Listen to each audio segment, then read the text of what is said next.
Hey there, history buffs. On this episode of the History from the Homestead podcast, we're going to be talking about the first commercial oil well drilled by Colonel Edwin Drake in Titusville, Pennsylvania. We're joined today by Sarah Goodman, who was a graduate of Lock Haven University with a degree in American history. Throughout Sarah's career, she has worked for various historic sites and museums. In April of 2014, she accepted a position with Drakewell Museum and Park as a museum educator. As an educator, Sarah has created programs, events, and projects which educate visitors not only on the history of the oil well industry, but also the technology and advances in energy. So, everybody, please welcome to the show, Sarah Goodman. So, Sarah, welcome to the show. How are you? I'm good. How are you doing today? Good. And today we're talking about the Drake well up in Titusville, which we'll back up. We'll get to that in a minute. But Titusville area had been known to have oil quite extensively long before Edwin Drake drilled his well up there, correct? And it's why Colonel Drake actually came here was because it was known that there was oil in this region. And in fact, of course, he came here because of Oil Creek, which was named Oil Creek because there was oil in the creek. So long before Colonel Drake, this was known as an oil region. Yeah, and we're talking way back. Native Americans even used the natural oil seeps.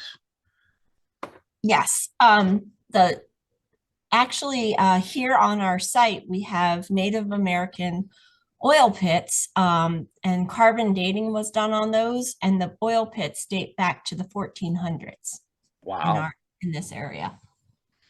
Wow. And what did they use the oil for? Native Americans use the oil for a lot of interesting things.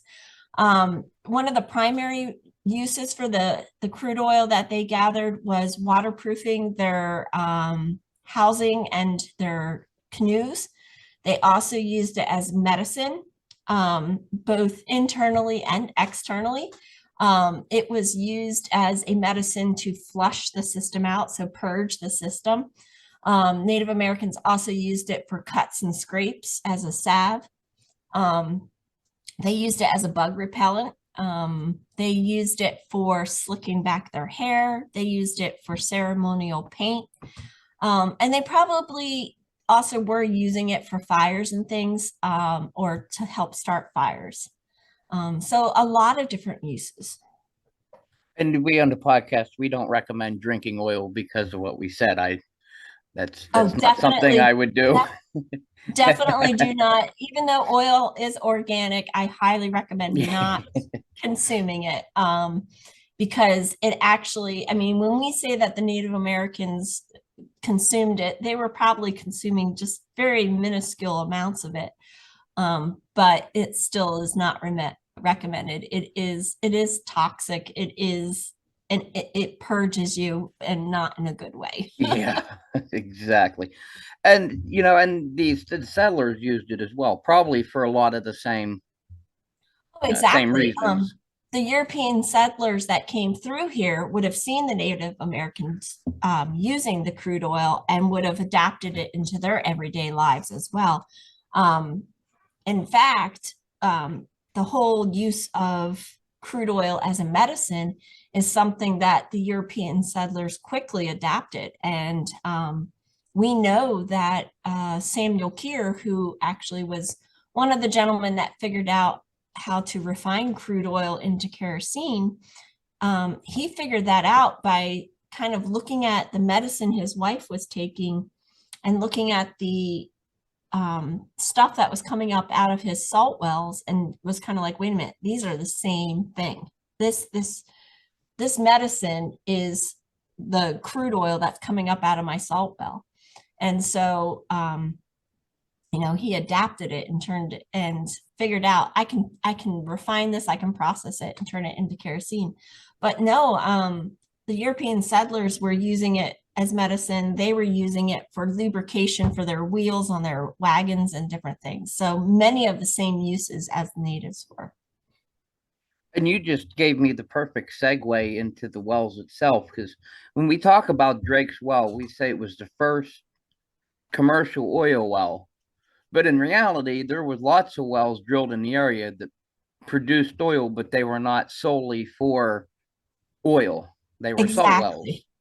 And so one of the first productive oil wells is actually in Azerbaijan in Baku. That was a commercial oil well, but it was originally drilled for a totally different purpose. I believe it was drilled for fresh water for drinking, well water, and then it started producing oil.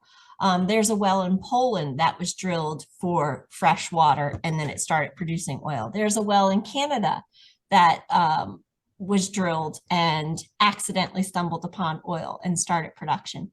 But in August of 1859, our well was specifically drilled to get oil. It was not drilled to get salt water. It was not drilled for fresh water.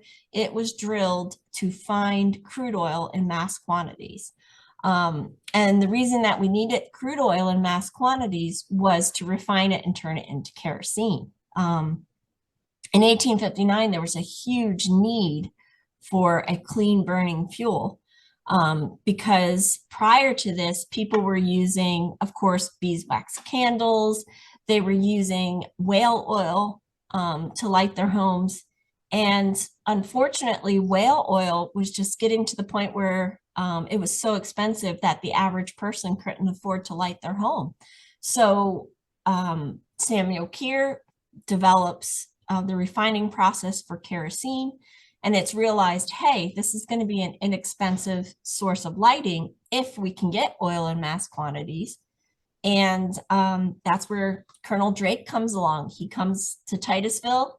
He tried many different methods of gathering crude oil and figured out, wait a minute, if they're drilling for salt water and crude oil is coming up, maybe we can drill specifically for oil. And he does it. And here we have it. Now we have mass quantities of oil. And of course, being innovative people, we quickly realized that now that we have this crude oil in mass quantities, it can be used not only for kerosene, but everything else in our life as well.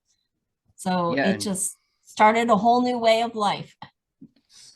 and let's talk about Colonel Drake for a moment, because he wasn't in the army No. as far as ever. He wasn't in the army. So how did he get the Colonel nickname? Well, actually, he was in the Army for a very short time, but illness caused him to have to be discharged from the Army. So he never did receive the rank of colonel while he was in the Army, but he actually got the name colonel because when he came here to Titusville, there's a little interesting story, and it's actually known as Drake's Folly. Colonel Drake came to Titusville and wanted oil in mass quantities, but here in Titusville it was a lumber town, and crude oil was actually kind of an annoying thing. A lot of people in this area were trying to drill salt wells, they were trying to drill fresh water wells, and here's this oil getting in the way. And what Colonel Drake ended up being able to do, he was kind of laughed at and things when he approached people about leasing land and different things. So what the company did is they actually sent him telegraph addressed to Colonel Drake to help give him a little bit of respect. And so by giving him that title of colonel, he got a little bit of respect that he needed to get the people of Titusville to help him out. Wow, interesting. And that's you mentioned he worked for the Pennsylvania Rock Oil Company. Yes. In which he had nobody really had any background in oil then, but he had worked for the railroad. Right. Colonel Drake had wore many hats in his lifetime. He kind of went a little bit from job to job, but his final job that he retired from was as a railroad conductor. And that's what made him actually a great candidate for the position of the Rock Oil Company, because he had a free lifetime rail pass that could allow him to travel anywhere within the United States. So That made him a really good candidate for the position because the company wouldn't have to pay for his train travel to get here to Titusville. But yeah, it's kind of interesting. I always say that I think Colonel Drake must have had and I think it's pretty true because I've read some of the letters to his wife and things. He had an amazing personality, and I think I could see him being one of these people that walks in for an interview and he's like, I'm the man for the job type of thing. And I think he was able to be like, I'm the man for the job. Yes, I know nothing about oil. But from my career doing this and this and this, I think I have the expertise to help get the job done. And he did. I mean, he proved himself. He figured out, we need to drill and he accomplished the job. And we'll get to that shortly because heck, his innovations are still used to this day. Exactly. Exactly. But now the Pennsylvania Rock Oil Company, see, he was just an employee. So who started the company? Because it was an upstart company, for lack of a better word. You're going to stump me here. I've just had a moment where like the names have just eluded me. We're going to have to come back to that one. We will come back to that. I have Wikipedia here too. Because they and we'll recover from that a little bit because they weren't involved in it long. It ended up that Edwin Drake ended up having to fund this oil well himself. So, well, he did get because of all of his different methods of trying to figure out how to get the oil out of the ground. He actually had gotten a letter from the company saying, hey, stop, we're done, we're not funding this anymore. But it was shortly after that he, of course, did strike oil. So he didn't fund very much of it on his own, but he did continue on with support of many here in Titusville and others. Okay, and so let's talk about the well itself while I'm looking up who actually started the oil company.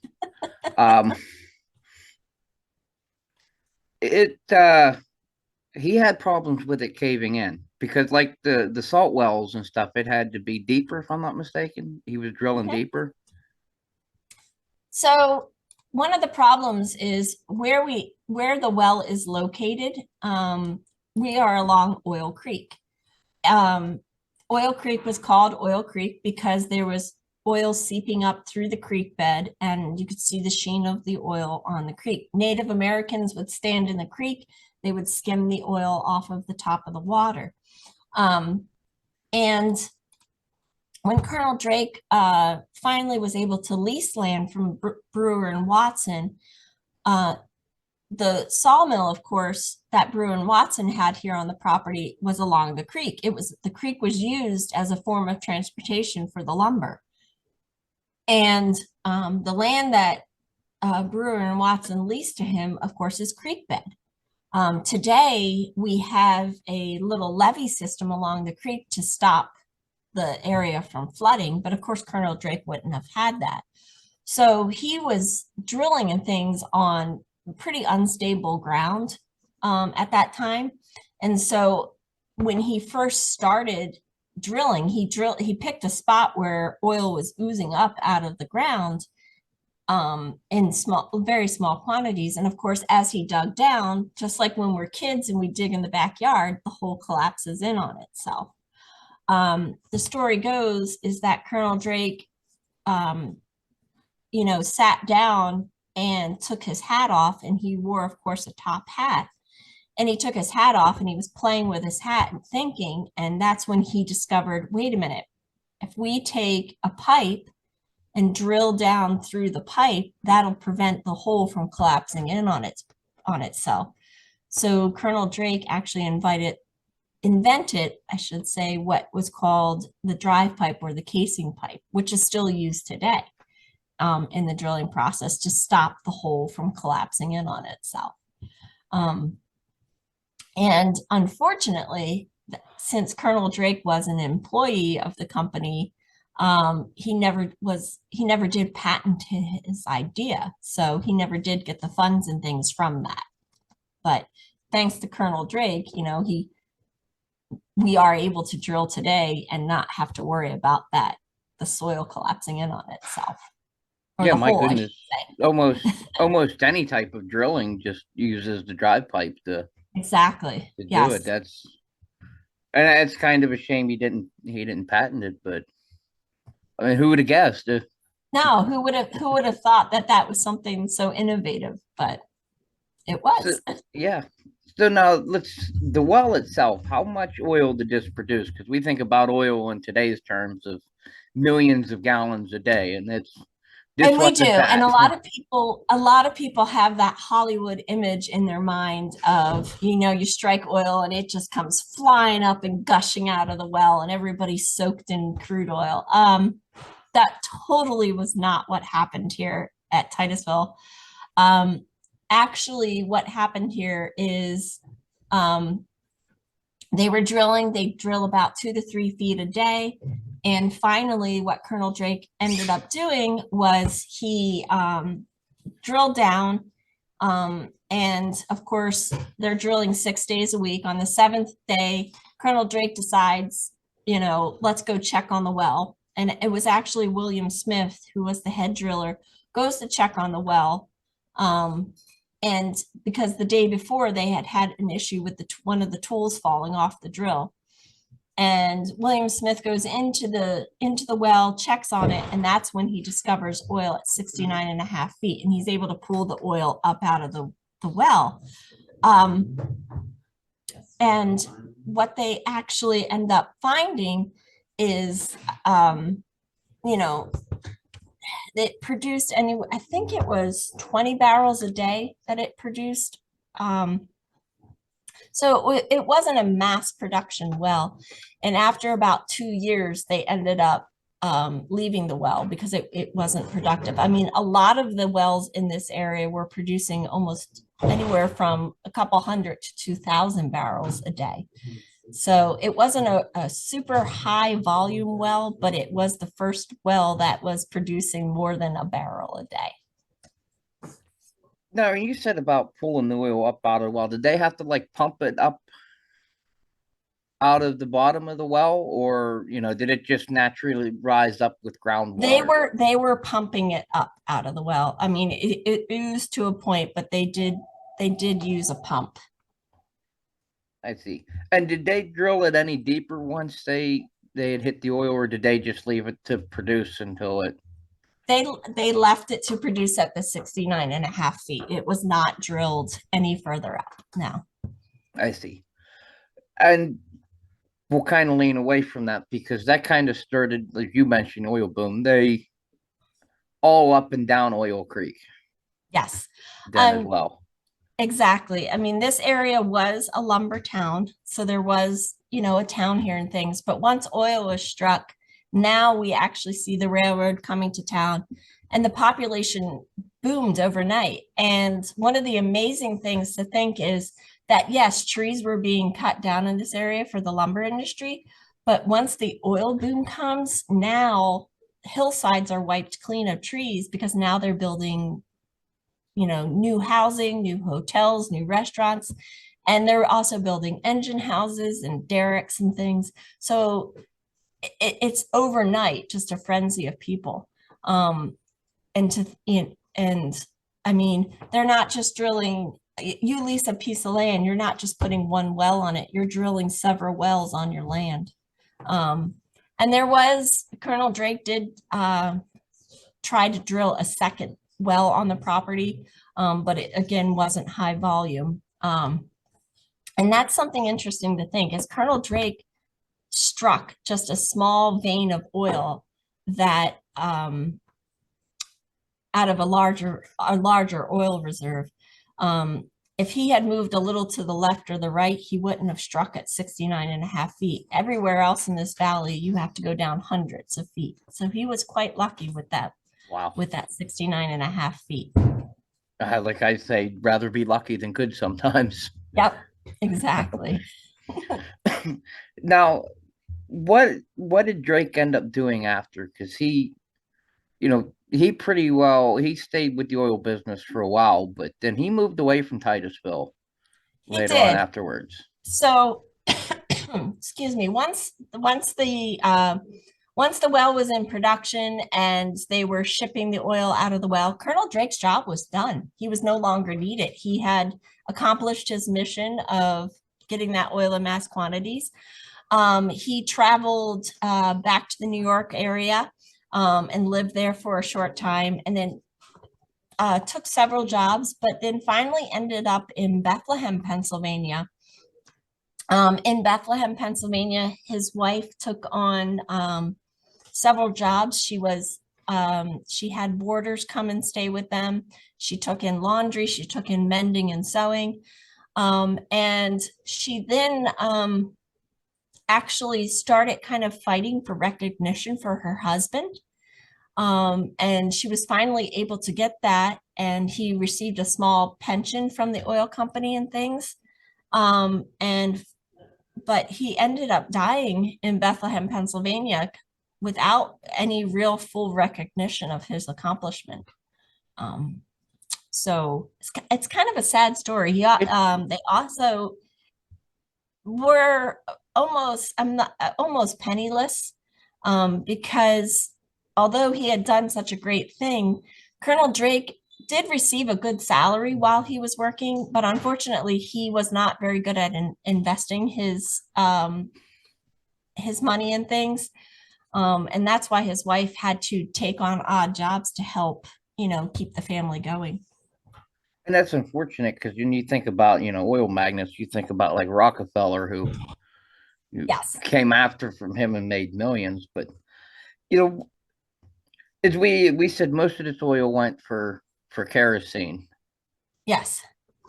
Uh, what else came out of Titusville oil, or did most of the oil wells in Titusville just go for kerosene at the time, or did they? Well, in 1859, all of it was basically being used for kerosene to get that kerosene into mass production. But we do know that one of the weird things to think about is when you are refining crude oil into kerosene, one of the first byproducts of that refining process is actually gasoline. But in 1859, of course, we don't have automobiles which need that gasoline. So that was kind of thrown to the side. And it's always amazing to think that. But it was quickly realized that we know that the crude oil that was taken from Pennsylvania was used for kerosene. It was used as medicine still. It was used as lubrication. A lot of different lubricating properties were, or I should say, products were made from the kerosene. I mean, the crude oil. And so that was the primary things was kerosene, lubrication, and medicine. But of course, the innovation of America and things, we quickly then see, of course, it was used for gasoline. I mean, you had Quaker State here in in this area, you had Pennzoil. So really, everybody starts, I always say that everybody started kind of playing with crude oil and refining it and seeing what they could turn it into. Behind me actually is a refining chart that shows you all the different products that come from crude oil. And what we say is there's a drop of oil and gas in your life every day. And without it, our lives would be so much different. This wouldn't be possible today. What we're doing, sitting here talking via Zoom, would not be possible at all without crude oil. That's very correct, and I know they're trying their hardest to move away from it, and I guess rightfully so, but we're very, very long way from doing that yet. Yep, even a windmill needs lubrication. Even a hydroelectric dam needs lubrication. It needs oil. Even solar panels, they have plastic components, so they need crude oil. So you can't totally get away from it. That's right. And we were talking earlier, we were talking about the Rock Oil Company. We said we come back to it. And I looked it up. We'll just cover that briefly because I think everybody should know. It looks like it was George Bissell and That's it. Jonathan Eveleth. I Yep, think I'm George pronouncing that right. Bissell. Yeah. I didn't I I'm didn't like, mean to I could stump you, see but his face, but I could not yeah. remember his name. Yeah, I didn't mean to stump you. And I was looking for a good spot to kind of squeeze that back in and I just didn't find it. But they were the ones they had leased what was it here? They had purchased a farm up there for like $5,000. But That's what's amazing too. I like, Samuel Keir with, figuring out that refining process had, of course, one still to refine crude oil and quickly had to expand his business. I mean, this is such a huge, quickly expanding um, thing that this industry, the oil industry, there wasn't an oil industry before the Drake well. And now all of a sudden, they're using tools that were used for salt well drilling and water well drilling. And now all of a sudden there's people that are being innovative and creating specialty tools just for the oil industry. Um, so, it really truly is the birthplace of the modern petroleum industry. Um, you don't have one before here. There is an oil industry, but very small scale compared to anything that we have today. that's right. Now let's what to mention the museum because I personally have never been there. I'm hoping to go in the near future. I've never been. I've been to Titusville a lot and I've never been there. It's it's not the original building or anything you have there, but it's it was rebuilt, I'm sure pretty close to replica. So what we have here, the only thing that is original on our grounds today is the well itself. The well it's the original 69 and a half foot well. And the amazing thing about it is, so it was in production for 2 years, the well. And when the well production was stopped, it was immediately recognized that that well had significance. So there has always been something at the well that has marked its significance. There was always a floor around the casing pipe that stuck up out of the ground. There was always a sign there that said the Drake well. And over the years, what we see is that the over time, things start to develop. As Mrs. Drake started getting recognition for her husband, she was in contact with a gentleman by the name of Bell, who started constructing a museum in Titusville to recognize Colonel Drake. And then we see the Daughters of the American Revolution start to fight for recognition of the Drake well. They place a large stone at the well to mark it. And then in 1945, we see the stone being moved and they actually build a replica of the engine house and the derrick that Colonel Drake used. And then we see a whole complex of a museum being built here. And over the years, of course, that has turned into more and more.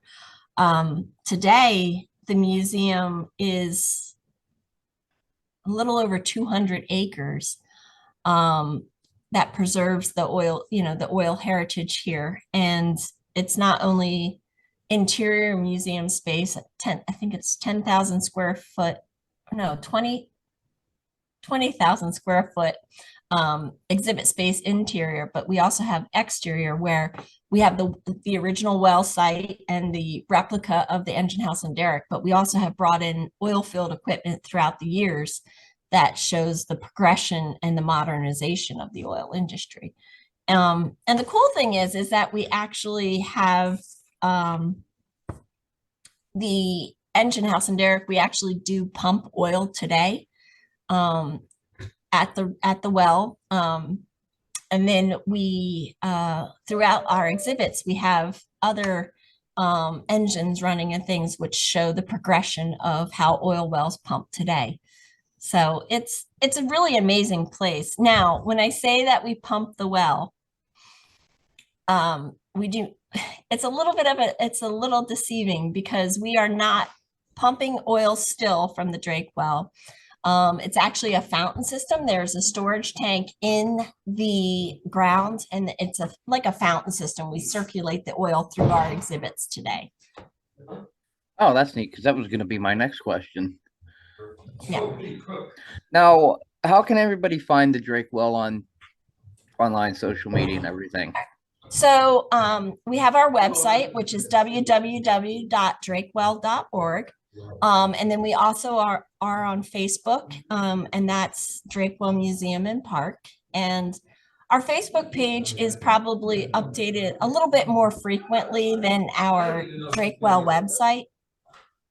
So I would say that that's the place that, find out the latest and greatest, although we do update our website.